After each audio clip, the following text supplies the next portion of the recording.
अस्सलाम वालेकुम रहमतुल्लाहि व बरकातुहू। Welcome to the MD CAT Edge platform. Dear students, जैसे कि आप जानते हैं एमडी कैट की जो इंग्लिश है 2024 एमडी कैट के लिए उसके लेक्चर अपलोड किए जा रहे हैं। तो आज आप लोगों का जो लेक्चर होगा जो हम अपलोड करने जा रहे हैं वो होगा नाउन फ्रेज़ पे। ठीक है, नाउन क्लास पे तो हमने पढ़ लिया था, आज होगा नाउन फ्रेज़ पे। ठीक है, तो सबसे पहले अगर आप हमारे चैनल पे न्यू है तो चैनल को सब्सक्राइब कर दीजिए और बेल आइकन को भी प्रेस कर दीजिए कि हम जो भी वीडियो अपलोड करें या एमसीक्यूज अपलोड करें वो सबसे पहले आप लोगों के पास पहुँचे। ठीक है, तो आज जो हमारा टॉपिक होगा वो हमने आइडेंटिफाई करना है नाउन फ्रेज़ को। ठीक है, नाउन फ्रेज़, ये फ्रेज़ और क्लॉजेज़ वाला चैप्टर पहला है इंग्लिश का, तो इस वजह से सबसे पहले हम कर भी इसी को रहे हैं। ठीक है, तो एक एग्जांपल हम लेते हैं जैसे कि पहले है। ठीक है, the tall boy who goes to the gym is my friend. ठीक है, तो इसमें से सबसे पहले हमने नाउन को ढूंढना है, उसके बाद फिर नाउन फ्रेज़ को हमने ढूंढना है। ठीक है, द टाल बॉय, अब बॉय क्या है आपको पता है, ये नाउन है।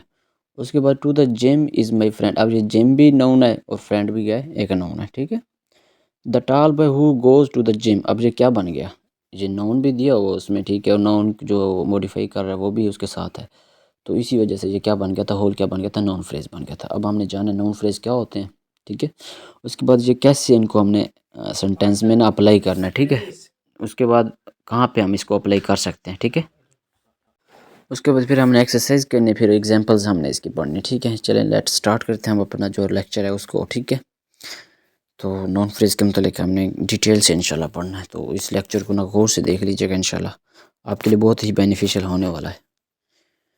सबसे पहले हमने पढ़ना है नॉन फ्रेज। ठीक है, उसके बाद पहले पढ़ेंगे नॉन क्या होता है, उसके बाद पढ़ेंगे फ्रेज क्या होता है। ठीक है, फ्रेज और क्लास में डिफरेंस आप लोगों को पता होना चाहिए। ठीक है, नाउन किसी भी ना पर्सन का नेम हो सकता है। ठीक है, थिंग्स का नेम हो सकता है या प्लेस का नेम हो सकता है। ठीक है, जैसे पर्सन विराट कोहली दिया हुआ उन्होंने, प्लेस ताजमहल दिया हुआ है, थिंग बुक का नेम दिया हुआ है, तो उस तरह। ठीक है, उसके बाद फ्रेज ग्रुप ऑफ वर्ड्स होता है। ठीक है, इसका कोई अपने मीनिंग नहीं होता क्योंकि इसके अंदर ना सब्जेक्ट नहीं होता, ये सिर्फ बस वर्ब होता है और उसके बाद ऑब्जेक्ट मतलब कि हो सकता है। ठीक है, और वर्ब में कई कई केसेस में नहीं होता। ठीक है, उसके बाद has a meaning, like meaning तो होता है लेकिन जिस तरह क्लास होती है ना वो नहीं होती मुकम्मल, हमें ना वो फ़हम और फ़िरासत जाने मुहैया फराम नहीं करता। ठीक है, और प्रॉपर ग्रामेटिकल स्ट्रक्चर होता है लेकिन ये क्लास की तरह नहीं होता। कि क्लास और फ्रेज में यही तो डिफरेंस है। अब देखें example, Virat Kohli is a great cricketer, अब इसमें ऑब्जेक्ट है। ठीक है, जो ऑब्जेक्ट है वो एज ए नाउन के तौर पे काम कर रहा था, इस वजह से इसको नाउन फ्रेज हमने बोला। ठीक है, formation of A noun phrase, हमने नाउन फ्रेज बनाना कैसे है, उसका फार्मूला है प्री मॉडिफायर्स प्लस नाउन, उसके बाद पोस्ट मॉडिफायर। अब प्री मॉडिफायर क्या होते हैं, ठीक है, हमने वो पढ़ना है। प्री मॉडिफायर को हम ना डिटरमाइनर्स कहते हैं। ठीक है, डिटरमाइनर में कौन कौन से आ जाते हैं, तो उसमें आर्टिकल आ जाते हैं, आर्टिकल में ए एंड द आ जाएगा। ठीक है, डेफिनेट और इनडेफिनेट आर्टिकल दोनों आ जाएंगे। उसके बाद पोजेसिव, ठीक है, प्रोनाउन आ जाएंगे, माई योर हिज हर। उसके बाद डिमॉन्स्ट्रेटिव नाउन आ जाएंगे, दिस दैट दीज दो। उसके बाद क्वांटिफायर आ जाएंगे, यानी क्वांटिफायर कौन से, सम फ्यू लिटिल मैनी। ठीक है, उसके बाद नंबर में हम आ जाते हैं। ठीक है, 1 आ जाएगा, 2 आ जाएगा, 3 आ जाएगा, इस तरीके से। अब हम जाते हैं पोस्ट मॉडिफायर पे। ठीक है, पहले पढ़े प्री मॉडिफायर, अब पोस्ट मॉडिफायर पे। पोस्ट मॉडिफायर में क्या होते हैं, प्रेपोजिशनल फ्रेज होते हैं। ठीक है, a boy with no hands, with no hands ये क्या है, प्रेपोजिशनल फ्रेज है, acting as a noun phrase. ठीक है, उसके बाद हम जाएंगे gerund phrase, the man standing next to you, standing next to you. अब जीरेंड क्या होती है आपको पता है, वर्ब की फोर्थ फॉर्म को हमने जीरेंड लेते हैं, जैसे स्टैंडिंग फोर्थ फॉर्म है, नेक्स्ट टू यू, अब ये जीरेंड फ्रेज। अब infinitive phrase, he ask the students to teach English, to teach English, अब ये क्या है, इन्फिनेटिव फ्रेज है, एक्टिंग एज नाउन फ्रेज। उसके बाद रिलेटिव क्लास जो होती है वो भी नाउन फ्रेज के तौर पे काम कर सकता है, मैन हु गेव मी। ठीक है, तो ये रिलेटिव क्लास भी नाउन फ्रेज के तौर पर एक्ट कर सकती है, इस बात को और मतलब अपने जहन में जमा लेना। फॉर्मेशन ऑफ नाउन फ्रेज, अब देखिए प्री मॉडिफायर प्लस नाउन। ठीक है, द नोवाइस मैन, क्या, द नोवाइस मैन, ये प्री मॉडिफायर है, उसके बाद नाउन है।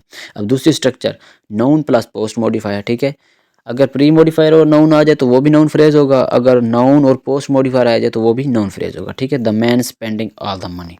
ठीक है, man spending all the money, अब ये क्या, स्पेंडिंग ऑल द मनी, ये जीरेंड फ्रेज बन रहा है, acting as a noun phrase. ठीक है, द नोवाइस मैन, अब द नोवाइस मैन ये भी क्या है, नाउन फ्रेज है। ठीक है, उसके बाद स्पेंडिंग ऑल द मनी, अब देखें ना दोनों स्ट्रक्चर बने, यानी प्री मॉडिफायर प्लस नाउन, उसके बाद पोस्ट मॉडिफायर प्लस नाउन। ठीक है, अब इसकी निशानियाँ बता रहे हैं, बिगनिंग, इन द मिडल और at the end of sentence, या तो ये जुमले के शुरू में भी हो सकता है, दरमियान में या एंड पे होता है। ठीक है, does not contain a finite verb. ठीक है, कोई खास वर्ब नहीं होता, फिनाइट नहीं होता।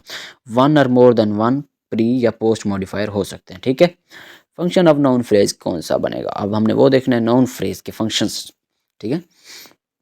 नाउन फ्रेज बेसिकली नाउन के बराबर होता है, ठीक है। हमने इसको बेसिकली समझने के लिए अपनी मतलब कि आसानी के लिए हम इसको नाउन के तौर पर ले सकते हैं, ठीक है। सपोजिशन मैंने पहले भी कहा था, सपोजिशन हर सब्जेक्ट में करनी पड़ती है, तो इस वजह से इसको एज ए नाउन हम सब्जेक्ट कर लेते हैं, ठीक है, सपोज कर लेते हैं। अब नाउन जो है ना वो सब्जेक्ट के तौर पर भी काम करता है, ऑब्जेक्ट के तौर पर भी काम करता है, सब्जेक्ट कंप्लीमेंट के तौर पर भी काम करता है, और केस इन एपोजिशन के तौर पर भी काम करता है। मैंने ये नाउन क्लास में भी आप लोगों को बताया था, ठीक है, अगर आप लोगों को याद हो तो अब हम जाते हैं noun phrase acting as a subject, ठीक है, acting as a noun like subject, ठीक है।